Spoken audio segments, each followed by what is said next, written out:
కీర్తన గ్రంథము 93వ అధ్యాయము. యెహోవా మీద కొత్త కీర్తన పాడుడి.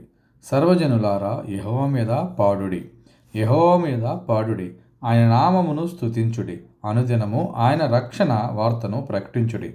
అన్యజనములలో ఆయన మహిమను ప్రచురించుడి. సమస్త జనములలో ఆయన ఆశ్చర్యకార్యములను ప్రచురించుడి. యెహోవా మహిత్యము గలవాడు. ఆయన అధిక స్తోత్రము పొందదగినవాడు. సమస్త దేవతల కంటెను ఆయన పూజనీయుడు. జనముల దేవతలందరూ వట్టి విగ్రహములే. యెహోవా ఆకాశ విశాలమును సృజించినవాడు. ఘనతా ప్రభావములు ఆయన సన్నిధిన ఉన్నవి. బల సౌందర్యములు ఆయన పరిశుద్ధ స్థలములో ఉన్నవి. జనముల కుటుంబములారా యెహోవాకు చెల్లించుడి. మహిమా బలములు యెహోవాకు చెల్లించుడి. యెహోవా నామమునకు తగిన మహిమ ఆయనకు చెల్లించుడి. నైవేద్యము తీసుకుని ఆయన ఆవరణములోనికి రండి.